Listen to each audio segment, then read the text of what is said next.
예수님께서 말씀하시기를 우리가 믿음 생활하는데 믿음 생활하게 되면 반드시 열매를 맺는다 이렇게 말씀하셨어요. 열매를 맺는다. 근데 그 열매는 좋은 열매도 될 수 있고 나쁜 열매도 될 수 있다. 근데 이유는 뭐냐? 나무에 달렸다 이렇게 말씀합니다. 나무에 달렸다. 그래서 좋은 나무는 좋은 열매를 맺고 나쁜 나무는 나쁜 열매를 맺게 된다. 이렇게 말씀 쉽게 하셨어요. 그래서 이 시간에 우리는 과연 어떤 나무인가, 신앙생활하면서 어떤 나무인가 한번 생각해 보시기 바랍니다. 과연 나는 좋은 나무인가? 그럼 반드시 좋은 열매를 맺게 되어 있고, 나쁜 나무다. 그러면 반드시 그것은 나쁜 열매를 맺게 되어 있기 때문에 그렇습니다.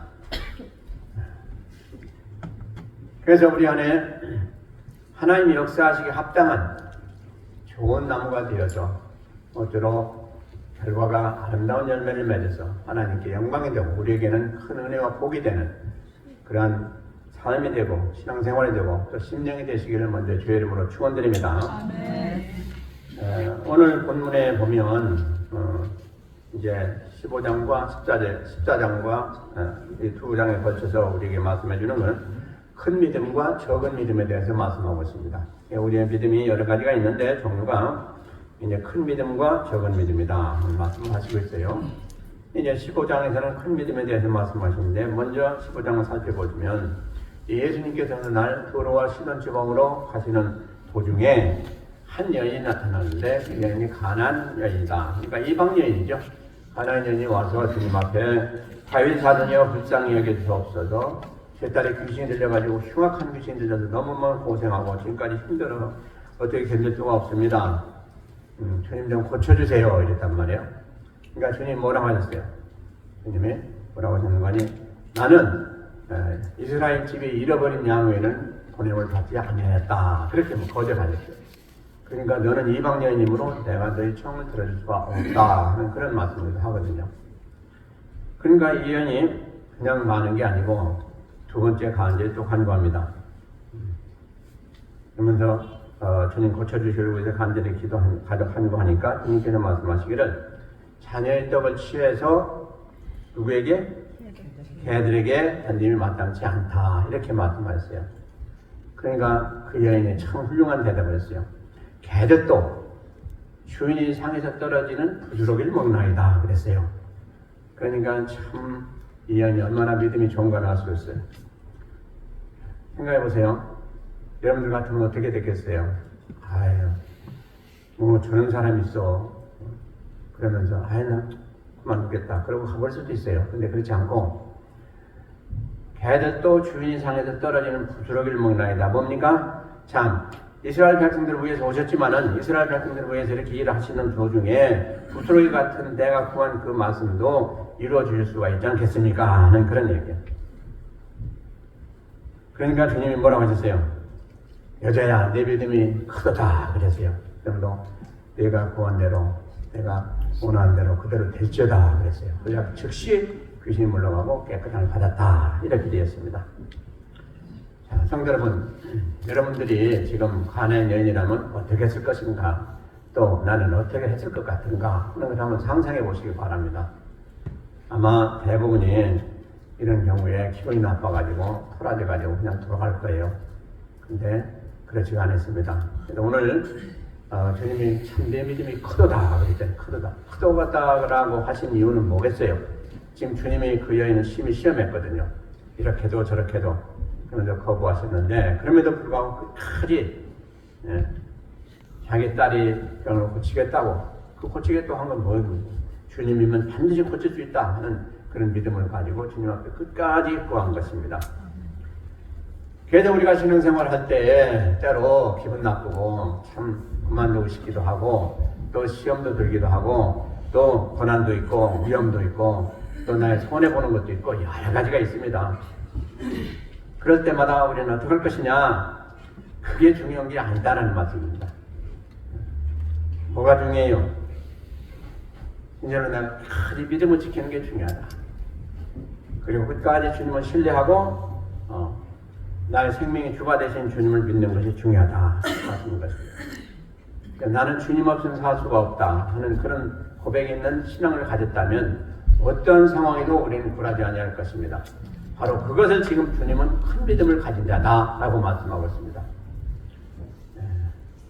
우리는 수없이 이 말씀을 봤고 들었고, 근데 우리가 이런 일이 있을 때 우리는 어떻게 합니까? 쉽게 믿음은 생각지 아니하고 그 상황을 생각하고 믿음에서 떠나기도 하고, 우리는 많은 시험도 들고, 또 우리는 주님 앞에 많은 섭섭함을 드리는 그런 때도 있습니다. 절대로 그러면 안 되겠다는 것이죠. 우리가 그런 때마다 주님이 나를 지금 흔들어 보시고 계시구나. 내가 지금 어려운 상황을 어떻게 주님이 우리가 참 잘 감당하고 또 주님 보시기에 합당하게 생각하는가, 또 행하는가, 믿음을 가지고 견디는가 보시고 계시구나 라고 이렇게 생각하지 못하겠어요. 그 바로 우리에게 더 큰 도전의식이 나게 될 겁니다. 그래서 그걸 이기게 될 거예요. 바로 이거예요. 그러니까 이 가나안 여인, 사실 주님에 대해서 잘 모르는 여인이죠. 그러나 들어서 알았을 거예요. 이런 사람이 있는데 순종이든지 다 퍼진다더라. 그러니까 이제 자기 딸을 위해서 온 거 아니겠습니까? 근데 그 여인이 참 훌륭한 믿음을 가지고 끝까지 주님을 붙들고 있는 그런 믿음 안에서 구해서 결국은 그 소원 성취를 했다는 것이죠. 우리도 마찬가지입니다. 그러니까 이런 경우를 보아서 우리가 때로 어려운 점이 있고 힘든 일이 있고 우리가 그만두고 싶은 생각도 있고 뭐 여러 가지 있을 수 있는 상황이 있어요. 그러나 그럼에도 불구하고 그것을 이기는 믿음이 큰 믿음이다. 아멘. 꼭 기억하시기 바랍니다. 우리에게 병이 들고 또 어떤 누구와의 관계도 안 좋고 또 여러 가지 하여튼 강한 문제가 있을 수 있어요. 그럼에도 불구하고 우리가 믿는 믿음 안에서 절대 흔들려서는 안 되겠다는 얘기. 끝까지 그 믿음을 붙들고 가야 되는 길이 우리가 해야 될 길이라는 말씀인 것입니다. 그래서 문제도 해결받고 또 주님으로부터 큰 믿음이 있다고 칭찬도 받고 얼마나 엄청난 좋은 결과를 가져왔습니까? 근데 이제 마태복음 14장에 보면 오늘 이제 작은 믿음에 대해서 말씀하고 있습니다. 이건 뭐냐니까 주님이 이제 산에 혼자 올라가셨어요. 혼자 올라가신 건 다른 거 아니에요. 기도하러 가신 거예요. 그리고 이제 제자들에게는 갈릴리로 가라고 그랬어요. 그러니까 제자들은 배 타고 이제 갈릴리로 가고 있는 중입니다.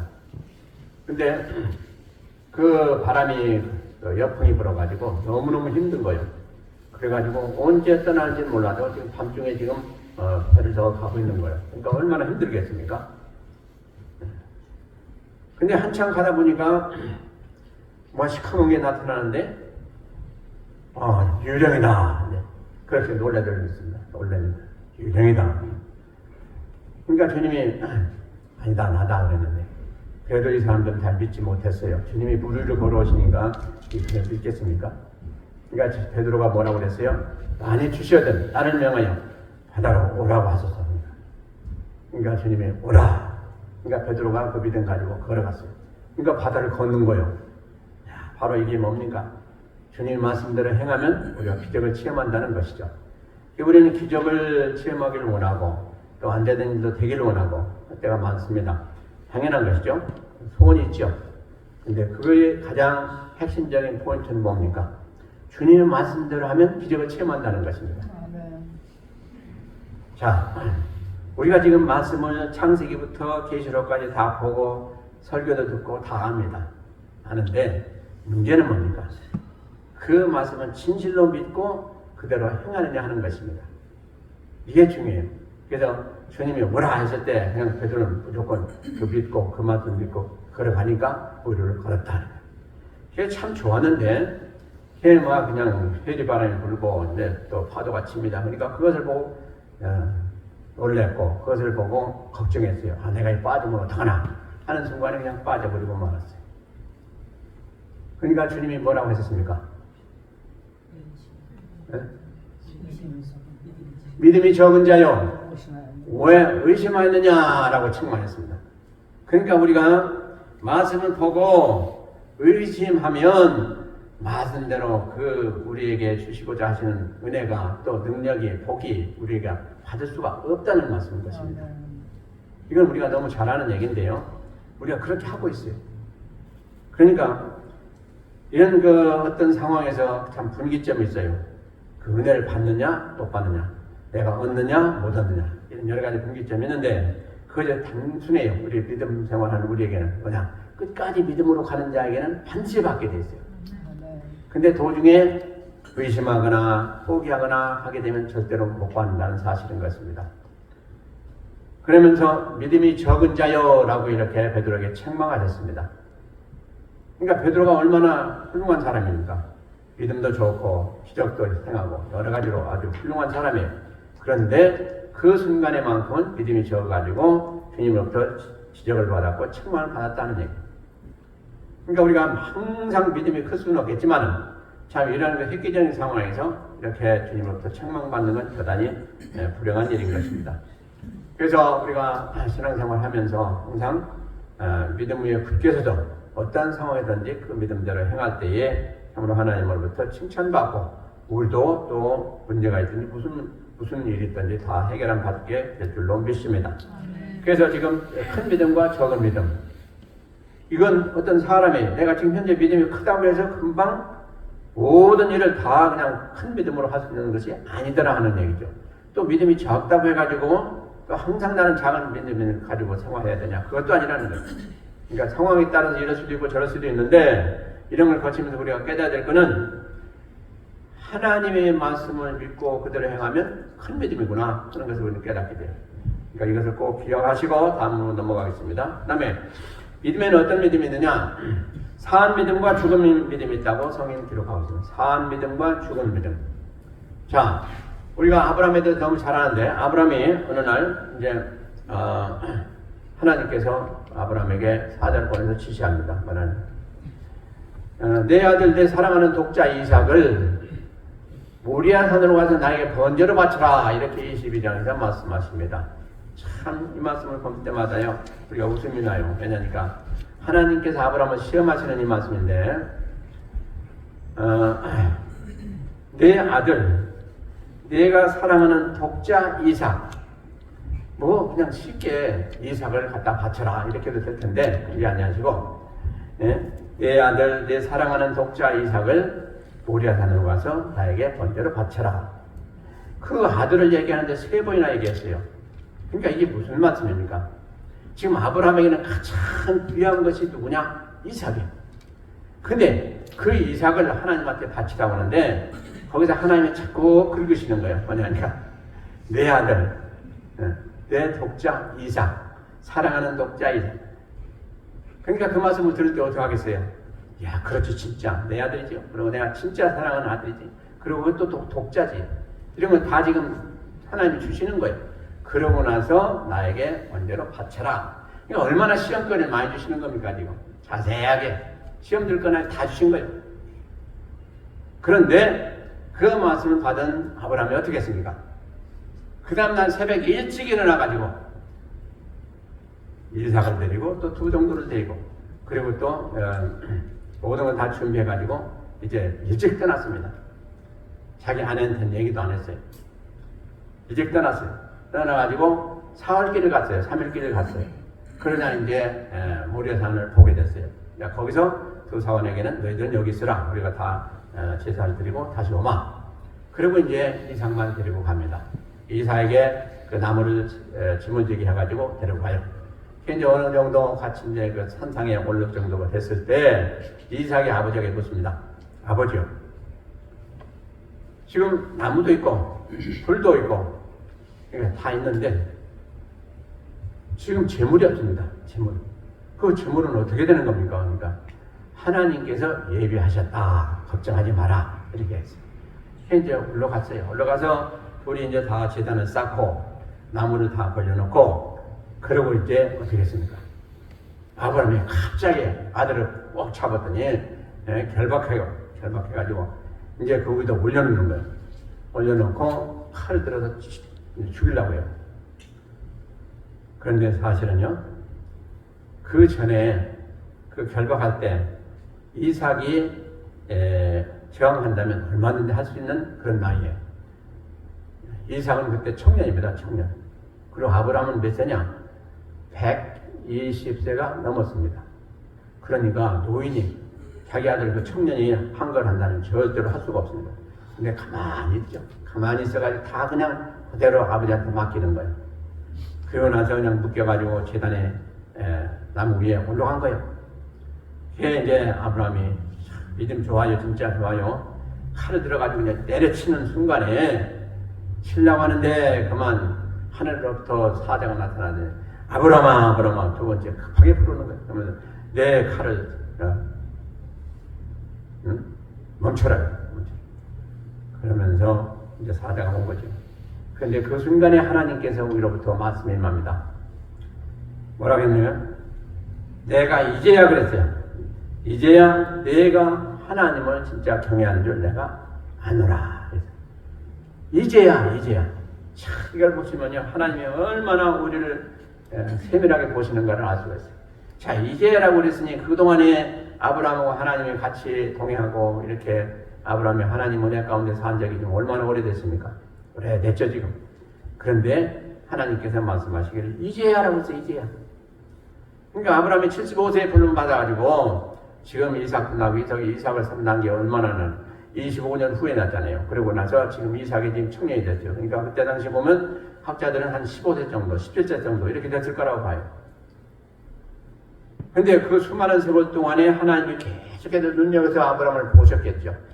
그런데도 아직도 아브라함이 부족하다. 그러니까 제일 마지막으로 시험하신 것이 바로 오늘 제가 말씀드리는 그 사건을 통해서 시험하신 거예요. 그래가지고 그걸 통과하니까 내가 이제야 내가 진짜 나를 경외하는 줄 믿겠다. 이렇게 말씀하신 거예요. 그래가지고 그 다음에 어떻게 했습니까? 온갖 복의 말씀은 다 약속하십니다. 엄청난 일이죠. 자, 이것을 보면서요, 우리는 이게 바로 산 믿음이라는 거예요. 산 믿음. 산 제사를 하나님 앞에 드리고 진실로 하나님이 기뻐하시는 자기의 가장 귀한 것. 우리가요, 가장 귀한 것이 가장 귀한 재물이 될 수가 있어요. 그러니까 우리 생명이 지금 현재 우리 가장 귀하죠. 근데 아브라함이 그 당시 가장 귀한 게 자기 생명보다는 이삭이었어요. 그러니까 하나님이 그 가장 귀한 걸 받으시고 하나님이 칭찬하시고 이제야 내가 너를 믿겠다 그러시는 거예요. 자, 우리에게 가장 귀한 것이 뭡니까? 여러분들 다 다르죠. 누구는 생명이라고 할 수 있고, 누구는 자녀라고 할 수 있고, 누구는 손주라고 할 수 있고, 사업이라고 할 수 있고, 다 다를 거예요. 근데 그것을 하나님은 요구하신다는 사실인 것입니다. 그걸 내려놔야 하나님은 이제야 내가 너를 진짜 믿겠다. 그렇게 말씀하신다는 말씀이에요. 그러니까 우리에게 가장 귀한 것이 뭡니까? 하나님이에요. 하나님. 여기 다 그걸 빨리 말씀을 하시죠. 자, 여기 내가 가장 귀한 것이 내 생명입니다. 내 아내입니다. 내 남편이다. 내 자녀들입니다. 이게 아니라는 거예요. 하나님이 만약에 여러분들에게 물으시면 너에게 가장 귀한 게 뭐냐? 뭐예요? 하나님. 그렇게 해야 하나님이 인정하신다는 얘기예요. 우리가 10년, 20년, 30년 신앙생활 했다는 게 중요한 게 아니에요. 바로 이 고백이 중요한 거예요. 그래, 바로 이것이 산 믿음이라는 것이 이게 살아요. 이것이. 그래서 이게 진정한 믿음이라는 것입니다. 그 다음에 야고보서 2장 17절에 보면 죽은 믿음에 대해서 나오는데요. 우리가 행할 줄 알고도 행치 아니하면 뭐라고 했어요? 죽은 믿음이라고 했어요. 행할 걸 알고도 행치 아니하면 죽은 믿음이다. 여러분들이 성경을 많이 보세요. 그리고 사모하고 또 많이 아시는데 아는 게 중요한 게 아니고 행하는 게 중요하단 말이에요. 행하는 게. 알고도 행치 아니하면 죽은 믿음이에요. 죽은 믿음은 소용없어요. 아무런 역사가 나타나지 않아요. 그러므로 명심하시기 바랍니다. 진실로 우리 믿음은 살아있어야 돼요. 살아있어야 돼요. 바로 아브라함 믿음 같이 살아있어야 돼요. 죽어있으면 소용없어요. 죽어있는 게 뭘 움직입니까? 힘이 없어요. 아무것도 없어요. 그리고 이제 야고보서 2장 26절은 뭐라고 말씀을 하는 거니? 영혼이 없는 몸이 죽은 것 같이 행함이 없는 믿음은 죽은 것이니라 이렇게 말씀하고 있어요. 그러면 여기서 영혼 없는 몸이 죽은 것 같이 이거 참 우리가 깊이 봐야 돼요. 자, 우리가 사람을 볼 때 지금 여러분들 다 살아있었죠. 우리가 다 살아있어요. 다른 사람이나 여러분들이 퓨너럴홈에 가셔가지고 이제 그 운명한 사람이나 이렇게 보시면 겉으로는 똑같은 사람이 똑같아요. 그런데 뭐가 다릅니까? 뭐가 달라요? 죽은 사람하고 산 사람하고 뭐가 다릅니까? 겉으로 보기 똑같아요. 똑같은 사람이고. 바로 여기 있는 말씀이요. 영혼 없는 몸이 죽은 것 같이, 아니, 영혼 없는 몸이 죽은 것 같이, 예, 바로 행하면 믿음은 죽은 것이다. 똑같은 얘기예요. 죽어 있는 사람은 영혼이 없어요. 그 사람은 벌써 떠났어요. 근데 겉으로 보기에는 우리가 똑같아요. 그냥 죽어 있는 사람은 꼼짝 못해요. 근데 우리는 영혼이 있기 때문에 잠자갔다 또 일어나서 무엇이든지 할 수가 있어요. 바로 이 말씀을 잘 기억하시기 바랍니다. 겉모습은 똑같지만 우리가 다 신앙생활 해요. 성령을 받아서 하나님 자녀가 된 사람하고 그렇지 않은 사람하고 천지차라는 것이죠. 그래서 이 성경을 보면서 여러분들 기억하실 것은 가장 중요한 게 뭐냐, 우리가 진실로 하나님 영으로 거듭나서 하나님 자녀가 된 그런 상태를 하나님은 뭐라고 하냐, 우리가 살아있다 그러시고, 그렇지 않은 하나님 영이 없는 사람은 죽었다 이렇게 말씀하신다는 말씀이에요. 이건 잘 기억해야 돼요. 그래서 우리는 다 살아있는 사람이에요. 그러므로 우리는 어떻게 돼요? 믿음이 살아있어야 돼요. 우리는 죽은 사람들이 아니에요. 살아있어요. 그런데 죽은 사람같이 행할 때가 수없이 많아요. 그래서 되겠어요? 우리에게 하나님이 귀한 생명을 주셨으면 생명을 가지고, 그 생명을 가지고 우리가 힘있게 주를 위해서 일하고 주께서 원하신 바를 다 감당할 수가 있는 존재가 되었는데도 불구하고 죽은 사람처럼 꼼짝 않고 가만히 있다 이거예요. 이건 아주 하나님이 책망하실 사람들이라 이 말이에요. 꼭 기억하시기 바랍니다. 그래서 산 사람과 죽은 사람의 차이를 잘 기억하시기 바랍니다. 우리가 지금도 하나님의 말씀을 받고 행할 줄을 알고도 행치 아니하면 우리가 성령을 받았던 그렇지 않던 죽은 사람과 같이 되어버린다는 얘기예요. 그러나 우리가 참으로 하나님의 말씀을 믿고 또 힘들어도 또 우리가 보내놔도 그 말씀대로 행하고자 하는 사람은 살아있다는 거예요. 살아있어요. 그게 산 믿음은 살아있어요. 그래서 산 믿음과 죽은 믿음 잘 구별하시기 바랍니다. 그 다음에 세 번째로 생명이 있는 믿음과 생명이 없는 믿음을 성경을 말씀하고 있습니다. 생명이 있는 믿음과 생명이 없는 믿음. 사도행전 10장과 마가복음, 마태복음 6장에서 말씀하고 있습니다. 자, 먼저 생명이 있는 믿음에 대해서 살펴보면 사도행전 이제 10장에서 보면 누가 나오느냐? 백부장이라는 사람이 나와요. 백부장. 근데 백부장은 참 훌륭한 사람이에요. 훌륭한 믿음을 가진 사람이었어요. 근데 백부장이 사실 이런 훌륭한 믿음을 가질 수 있는 사람이 아닌 거예요. 왜? 로마 군대에 백부장 된 사람 아닙니까? 그러니까 예수님을 잘 모를 것이고 또 예수님과는 관계없고 또 문화라든가 뭐 종교라든가 여러 가지 면에서 그들은 우상 숭배했고 하나님에 대해서 잘 모르는 사람들인데 불구하고 그가 다행히도 이제 유대 나라에 와가지고 그 백부장 노릇을 하다 보니까 유대 사람들이 믿었던 그 하나님 믿게 됐단 말이에요. 근데 그 신앙이 얼마나 좋은지 알 수가 없어요. 그래서 그가 항상 하나님 앞에 기도하기 힘쓰고 선행에 힘썼더라 이렇게 성경이 기록하고 있습니다. 어느 날 하나님이 그를 그렇게 열심히 하는 그를 보시고 내가 이 사람을 구원하셔야 되겠다 이렇게 결단하신 거죠. 물론 하나님은 뭐 태초부터 다 구원한 사람은 따로 정의했지만은 일단 그가 그렇게 잘하고 있는 그런 상태에서 하나님은 내가 구원해야 되겠다 그런 어느 날 작심을 하셨겠죠. 그러시고 그에게 환상을 보여주셨죠. 그리고 이제 그가 베드로를 초청할 수 있는 그런 하나님의 은혜가 임하게 됐죠. 가지고 그가 환상 중에 이제 하나님이 하신 말씀을 듣고 이제 베드로를 초청하도록 그렇게 해서 자기 도와들을 보내서 초청하도록 베드로에게 보냈습니다. 그게 베드로에 갔어요. 그래가지고 꿈을 들고 베드로를 만나서 이제 자기 그 상관, 그 백부장을 칭찬하고 이 상관께서 당신을 뵙기로 원합니다. 이렇게 했단 말이에요. 근데 베드로가 그 전에 뭘 꿈꿨습니까? 이제 보자기에서 하늘로부터 내려온 보자기에 온갖 잡된 것이 다 들어있는 것을 보고 환상중에 보고 내가 이걸 먹지 않겠습니다. 그랬거든. 먹으라, 먹지 않겠다. 그거 3번이나 했다 그랬어요. 그러고 나서 이상하다 생각했는데 바로 이 사환이 와가지고 자기를 지금 초청하는 거예요. 그러니까 그때서 이제 베드로가 깨달은 거예요. 이거구나. 왜요? 이 방인에게 가는 것은 부정한 거 아니에요. 가지 않으려고 했는데 이 꿈을 깨닫고 그때는 간 거죠. 여기 가서 보니까 웬 사람들이 이렇게 많이 몰려있단 말이에요. 그 고넬료 집에. 가만히 보니까 고넬료 집안 사람들 다 온 거예요. 그러니까 가족은 물론이고 그 친척도 다 온 거예요. 그리고 또 고넬료가 자기 친한 친구들도 다 부른 거예요. 그러니까 뭐 거기에 그냥 마가의 다락방같이 돼버린 거죠.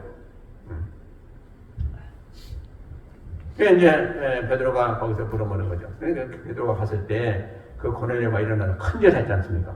아, 이거 대단한 겁니다, 진짜.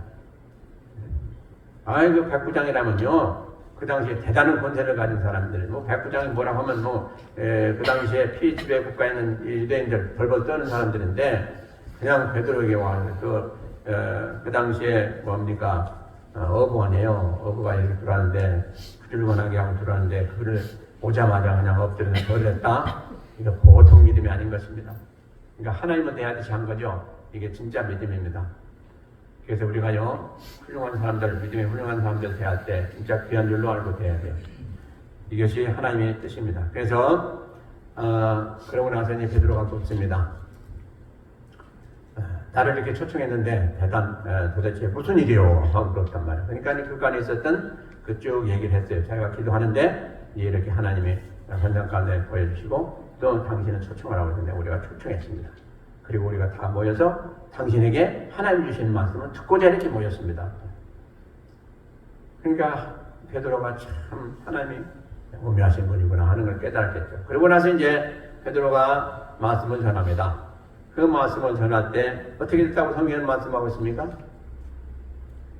성령이 그 말씀을 듣는 자들에게 다 임해가지고 그들이 방언도 하고 하나님 높이는 엄청난 사건이 벌어진 거예요. 보죠. 그러니까 마가의 다락방에 있었던 똑같은 사건이 벌어진 거예요.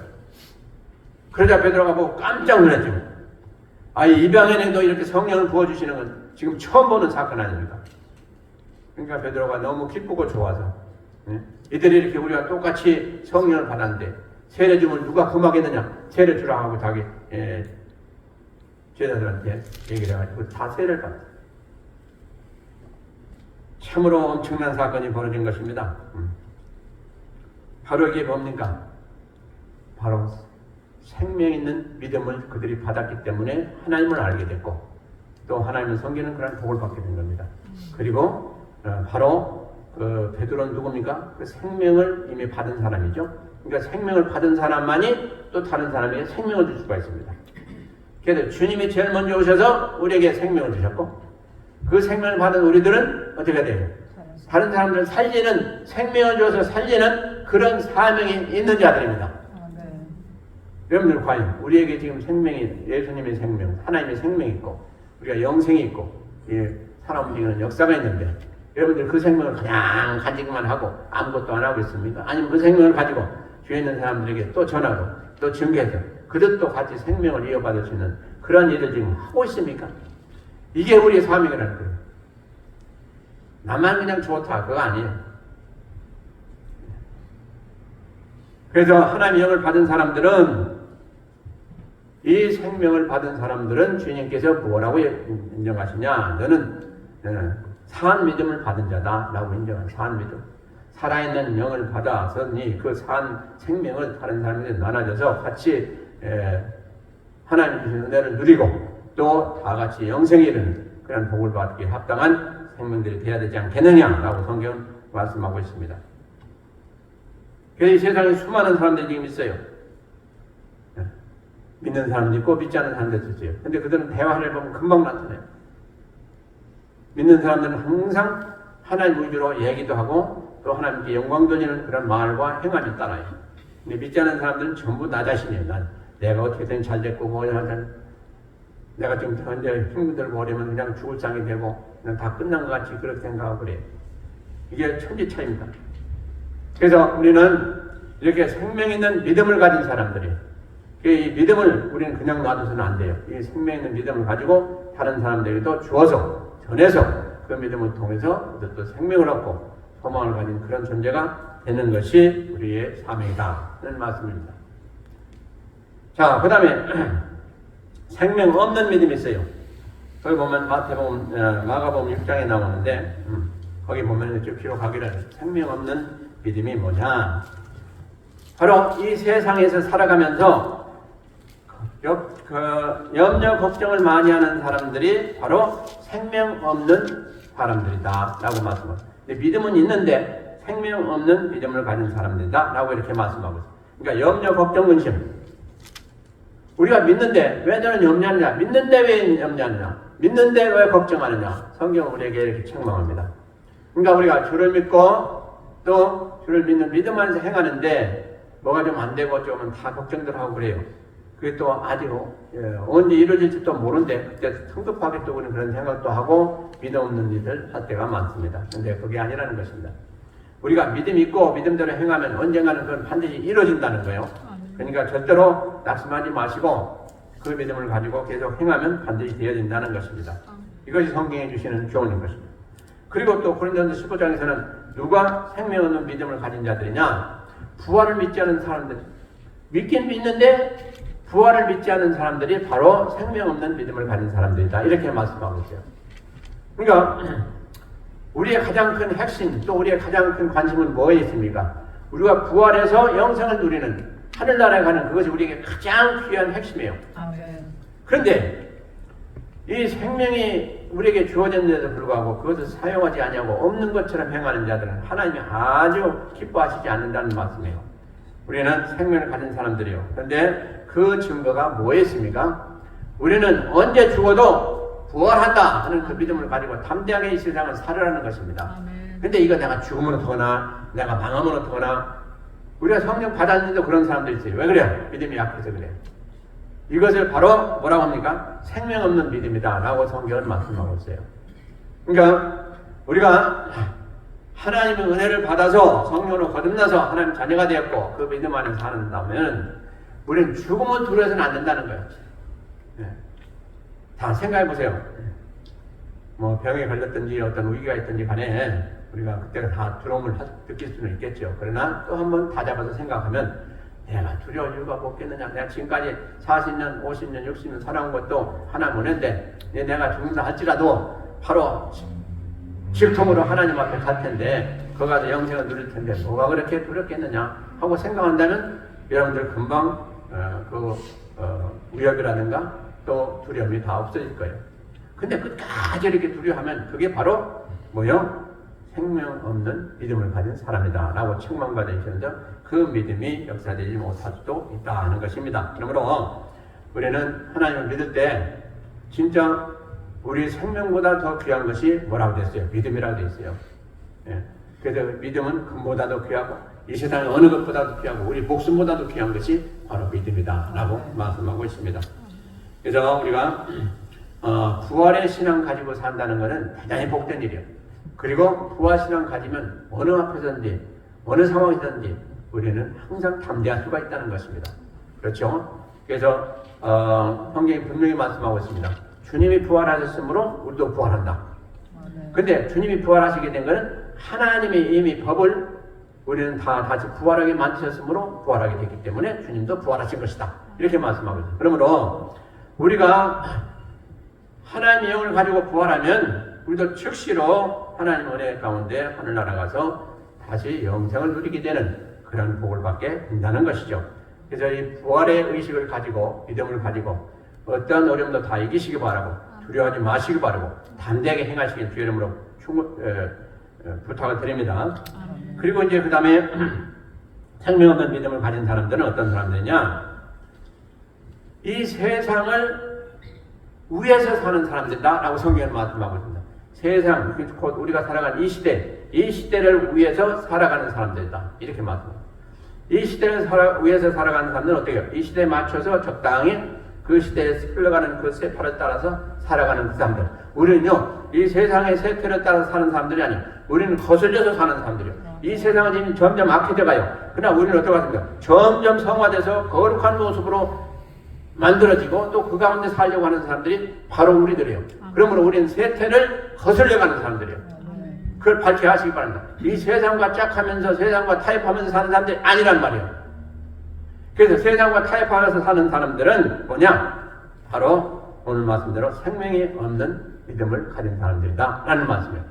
생명이 없는 것은 치명적인 것입니다. 그렇죠? 그래서 이 세상이 아무리 험하고 악하다 할지라도 우리는 거기에 동조하는 것이 아니고 거기에 지는 것이 아니고 그 악한 세상에 모든 것을 다 이기고 하나님 말씀을 붙들고 끝까지 도전하면서 하나님 나라를 향해서 가는 그런 승리하는 자들이다 이 말씀인 것입니다. 이것이 우리가 마땅히 가져야 될 그런 자세라는 것입니다. 그러한 믿음이라는 것입니다. 그러므로 우리가 이 세상을 살아가면서 참으로 어떻게 살아야 될까? 내 믿음은 어떤 믿음이 있는 가지요? 이걸 잘 살펴보시기 바랍니다. 자, 정리합니다. 이 믿음의 종류가 여러 가지가 있는데요. 중요한 것을 우리가 발췌해가지고 지금 말씀을 드렸는데, 첫째로 큰 믿음과 적은 믿음이 있다. 두 번째로 산 믿음과 죽은 믿음이 있다. 세 번째로 생명이 있는 믿음과 생명이 없는 믿음이 있다. 자, 우리는 여기에서 어떤 믿음에 속합니까? 다 좋은 앞에 나오는 그 믿음만 속하죠. 예? 그래야 돼요. 예? 그렇죠? 큰 믿음을 가져야 되고 산 믿음을 가져야 되고 우리의 믿음이 생명이고 살아 움직이는 그러한 믿음을 가지고 있어야 된다는 것입니다. 그렇지 않다면 오늘도 진짜 여러분들이 결단하시고 죽은 믿음, 적은 믿음, 또 생명이 없는 믿음은 다 버리시고 밝게 여러분들은 다 이미 생명이 있는 믿음을 가졌으니 그 믿음만을 견고히 쓰셔서 끝까지 주님 나라 갈 때까지 승리하시고 주님으로부터 인정받으시는 또 복받으면서 하는 이 세상을 이기는 그런 성도들이 다 되시길 주의 이름으로 축원드립니다. 기도하시겠습니다.